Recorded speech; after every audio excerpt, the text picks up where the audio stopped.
4 मार्च 2023 को मतलब हम लोगों के शादीशुदा रिलेशन से मैं उनके बच्चे की माँ बनने वाली थी। 4 मार्च को हम उनके बच्चे की माँ बनने वाले थे।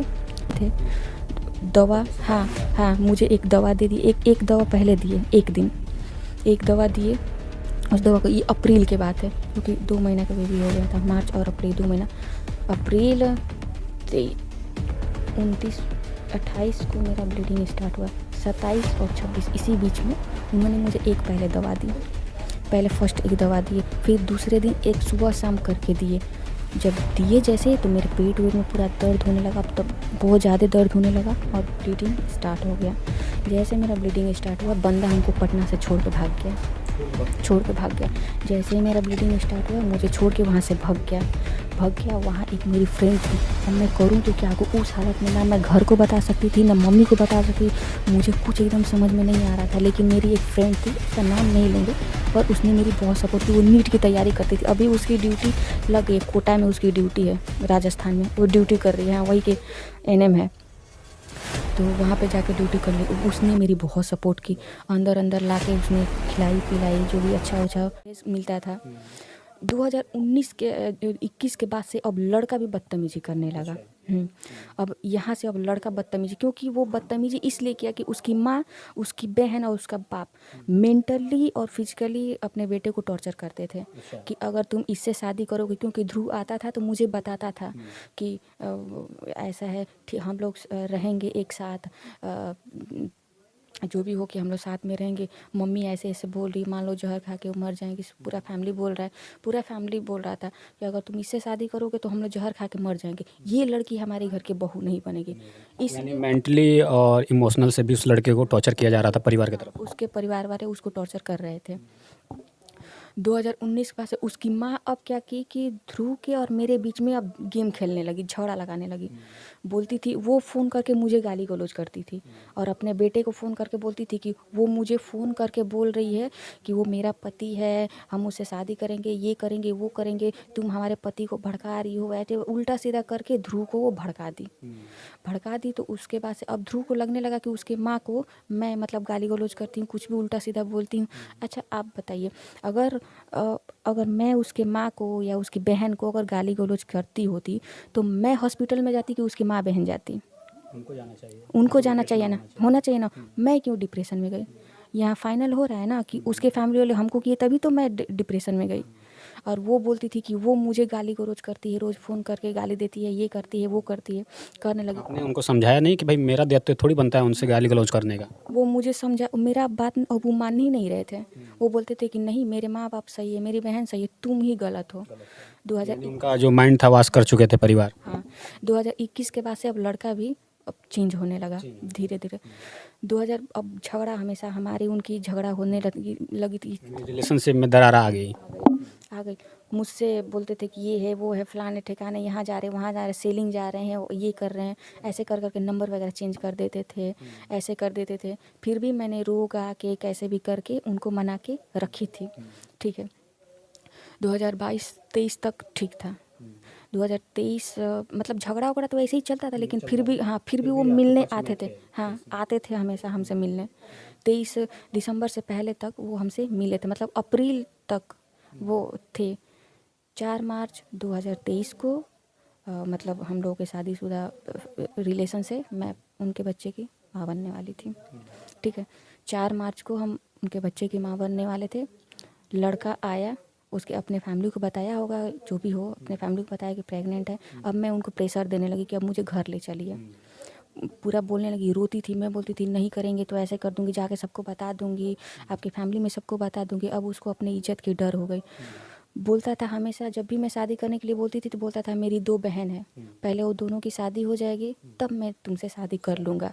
तो उसकी एक बहन की शादी फरवरी 2023 में, बड़ी वाली यानी श्वेता सिंह की शादी फरवरी 2023 में हुई थी, और एक छोटी वाली की शादी दिसंबर 2023 में थी। और उसी बीच में हमारी प्रेग्नेंट वाली बात आ गई। तो उसकी माँ वो उस टाइम हमको बोली, बताई, आए थे वो लोग, बताए कि देखो हम तुमको अपने बहू के रूप में स्वीकार कर लिए हैं ना, मेरा बेटा भी तुमसे शादी करने वाला है। जैसे दिसंबर में हमारी बेटी की शादी हो जाएगी, स्वाति की, हम मार्च 2024 तक, फरवरी मार्च तक तुमसे शादी कर लेंगे, अभी के लिए तुम बच्चा गिरा दो। मैं बोली थी हम नहीं गिराएंगे, मुझे इसी हालत में आप अपने घर लेकर चलिए। नहीं थी उस टाइम, मैं अपने फैमिली में किसी को नहीं बताई थी क्योंकि इज्जत की मुझे बहुत डर थी। अगर मैं बताती और वो लोग, मैं बोली थी ध्रुव को कि अगर हम घर में बता देंगे, पूरे फैमिली को बता देंगे, नहीं तो आप मुझे अपने साथ लेकर चलिए। तो बोले कि मम्मी को मत बताओ, देखो मेरी छोटी वाली बहन की शादी है, अगर तुम अपने घर में बैठा दे बता दी तो तुमको इसी हालत में मेरे घर में ले जाकर रख देंगे, मेरी बहन की शादी कट जाएगी। हाँ, मेरी बेइज्जती होगी, तुम क्या चाहते हो तुम्हारे पति का ऐसे ही बेइज्जती हो, ऐसे बोली। मुझे इमोशनली ब्लैकमेल किए तो फिर भी हम सहमत नहीं थे दवाई खाने के लिए, लेकिन मेरा तबीयत ख़राब चल रहा था। ध्रुव गए, पटना में मैं थी, कहीं से उल्टा सीधा हमको दवा ला के दिए और बोले कि ये तबीयत ख़राब का दवा। मैंने दवा का ना रिसिप्ट पढ़ी ना कुछ भी पढ़ी, तबीयत मेरा ख़राब था, हम तो सोए थे। दवा, हाँ हाँ, मुझे एक दवा दे दी, एक दवा पहले दिए, एक दिन एक दवा दिए। उस दवा को, ये अप्रैल के बात है क्योंकि 2 महीना का बेबी हो गया था, मार्च और अप्रैल 2 महीना। अप्रैल 29-28 को मेरा ब्लीडिंग स्टार्ट हुआ, 27 और 26 इसी बीच में उन्होंने मुझे एक पहले दवा दी, पहले फर्स्ट एक दवा दिए, फिर दूसरे दिन एक सुबह शाम करके दिए। जब दिए जैसे तो मेरे पेट वेट में पूरा दर्द होने लगा, अब तब बहुत ज़्यादा दर्द होने लगा और ब्लीडिंग स्टार्ट हो गया। जैसे मेरा ब्लीडिंग स्टार्ट हुआ, बंदा हमको पटना से छोड़ के भाग गया। जैसे ही मेरा ब्लीडिंग स्टार्ट हुआ, मुझे छोड़ के वहाँ से भाग गया। वहाँ एक मेरी फ्रेंड थी, अब मैं करूँ तो क्या करूँ, उस हालत में ना मैं घर को बता सकती थी ना मम्मी को बता सकती, मुझे कुछ एकदम समझ में नहीं आ रहा था। लेकिन मेरी एक फ्रेंड थी, उसका नाम नहीं लेंगे, पर उसने मेरी बहुत सपोर्ट की। वो नीट की तैयारी करती थी, अभी उसकी ड्यूटी लग गई, कोटा में उसकी ड्यूटी है, राजस्थान में वो ड्यूटी कर रही है, वही के एनएम है, तो वहाँ पे जाके ड्यूटी कर ली। उसने मेरी बहुत सपोर्ट की, अंदर लाके उसने खिलाई पिलाई, जो भी अच्छा दवा मुझे दी, पूरा दवा वगैरह मुझे अच्छा लगा दी, रिकवर करवाई, बहुत हेल्प उसने की। अब ध्रुव सिंह क्या करने लगा कि मेरे और उसके, अब हम लोगों से दूरी बनाने के लिए मुझे बहुत टॉर्चर करने लगा। उसके बाद से बोलता था कि ये मेरा बच्चा नहीं है, तुम बज्जलन हो, तुम 77 लड़कों के साथ सोई हो। सर, मेरा मेडिकल रिपोर्ट यहाँ पे रखा है, मेडिकल रिपोर्ट में आप खुद चाहें तो देख लीजिए। मेडिकल रिपोर्ट में मेरा आज तक, मैंने ध्रुव सिंह के अलावा मुझे और कोई लड़का टच नहीं किया है। और उसने मुझे बोला कि तुम बज्जलन हो, 77 लड़कों के साथ सो क्या, वो मेरा बच्चा नहीं था, तुम मुझे फंसाने के लिए बोली हो कि मेरा बच्चा है। पूरा मैसेज, ये व्हाट्सएप पे मुझे उसने मैसेज किया है, पूरा उसका डिटेल्स मेरे पास है। मुझे दूसरे लड़के के साथ मेरा फ़ोटो एडिट करवा के, मेरा और उसका जो फ़ोटो था उसको एडिट करवा के दूसरे लड़का का फ़ोटो लगवा दिया और बोल दिया कि तुम इसी के साथ ये सब करके आई हो। पूरे मार्केट में वो फ़ोटो फैला दिया है पूरा, यहाँ तक कि जब वो कोर्ट में मामला चला गया तो वो बेल के लिए वहाँ पे डालता था, डिस्ट्रिक्ट कोर्ट में वो फ़ोटो डालता था कि ये किसी और के साथ शादी की हुई है, तो मैं ओरिजिनल वही फ़ोटो दिखा के वहाँ से बेल खारिज करवा दी। बलिया डिस्ट्रिक्ट कोर्ट से 3 बार बेल डाला था, तीनों बार मैंने ओरिजिनल डॉक्यूमेंट्स दिखा के उसका बेल खारिज करवा दी थी। पहले बेल में डाला था तो उसको फ़ोटो वोटो डाला था कि ये दूसरे के साथ शादी की है, दूसरे की पत्नी है, ये है फलान टका, और जिसका वो फ़ोटो एडिट किया था वो खुद ध्रुव का दोस्त था। हाँ, अपने दोस्त का ही उसने फ़ोटो लगवा के और हमको और उसको बदनाम किया है। तो उसने जो फ़ोटो था तो उसको, मैं उसको पहले ही बता दी थी कि मेरा मोबाइल फॉर्मेट हो गया है, सारा फ़ोटो डिलीट हो गया है। तो उसको लगता था कि इसका तो सब डिलीट हो गया है, इसके पास कुछ है नहीं, लेकिन सारा फ़ोटो मैं सेव करके रखी हूँ। ऐसा हमारे और उसके फ़ोटो है जो मैं दिखा नहीं सकती हूँ, और सारा मैं अपने मेल आईडी पे फ़ोटो सेव करके रखी थी। अभी आपकी लगभग अभी आपकी बात उनसे कब हुई? अभी बात तो वैसे बंद ही थी, ऐसे कभी कभार व्हाट्सएप पे बात होती थी, व्हाट्सएप पे अभी मतलब बात होती है उनसे? नहीं अभी नहीं होती है। अभी फरवरी 2000 मतलब 5 फरवरी या 6 फरवरी, 5 और 6 फरवरी 2 दिन व्हाट्सएप से उसने बात किया है, जिसका पूरा चैटिंग मेरे पास है। मतलब 48 से 50 घंटे तक उसने लगातार पूरे 5 फरवरी 2024 को 10 बजे से मैसेज करना उसने स्टार्ट किया, और उस पूरे मैसेज में उसने मुझे ब्लैकमेल किया है। उसने सिर्फ मुझे ब्लैकमेल किया है, और पूरा दिन बात किया, फिर पूरे रात हम लोग कंटिन्यू बात किए, फिर 6 तारीख को पूरे दिन शाम 7:30 बजे तक हम लोग कंटिन्यू बात किए हैं। हाँ, फरवरी 2024 तक। अभी आप जिला महोदय के पास गई थी तो वहाँ से क्या आश्वासन मिला आपको? बलिया गई थी तो वहाँ पत्र वगैरह दिया दिया आपने? एसपी सर को, एसपी सर को दिए थे। तो एसपी सर को तो हम इससे पहले, जैसे हमारा बयान चल रहा था, तो मेरा बयान हो गया था, पर मेरे भी बयान में उन्होंने बहुत प्रॉब्लम क्रिएट किया था। बहुत बार चाह नहीं रहे थे कि मेरा ये बयान हो। 12 तारीख को एक बयान हुआ था, लेकिन उसमें भी उसके वकील ने कुछ करके और बयान आधा रोक लिया था कि अभी हम तैयार नहीं किए, तो तैयारी नहीं हुए तो आधा बयान रोक लिए। 2 दिन में मेरा बयान कंप्लीट करवाए। फिर एक बयान 24 तारीख को हुआ, 24 सितंबर को, 12 सितंबर 24 सितंबर को 2 बयान हुआ था। अब इधर कल 16 तारीख को एक बयान था, अक्टूबर को। 16 अक्टूबर को मेरे फैमिली का, जैसे गवाह में मेरी मम्मी गवाह हैं और मेरे पापा गवाह हैं। अब इन दोनों को बयान गवाह रोकने के लिए हमारे घर में घुस घुस के धमकी देना, बाहर लोगों से मेंटली टॉर्चर करवाना। हाँ, लोगों को भेज भेज के कि यही लड़की देखो, मेरा फ़ोटो खींच लिया और पूरा दिखा रहा है कि यही लड़की है, ये जहाँ जा रही है इसको ऐसे बदनाम करो, ऐसे बेइज्जती करो कि ये मर जाए, और इसके फैमिली वालों को भी टॉर्चर करो।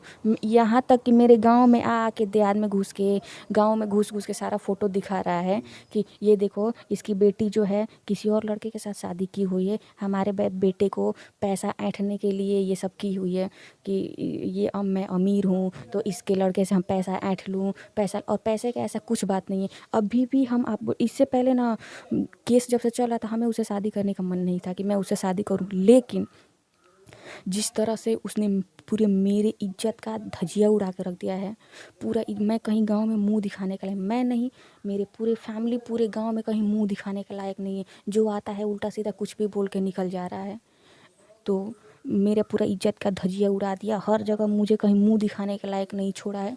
और जिस तरह से मुझे फिजिकली और मेंटली इन लोगों ने टॉर्चर किया है, उसी के कारण मैंने जाके उस दिन सुसाइड करने के लिए, स्ट्रेस कम एक दवा आता है, स्ट्रेस कम करने के लिए वो नहीं था, मैं मरने के लिए दवा खाई थी।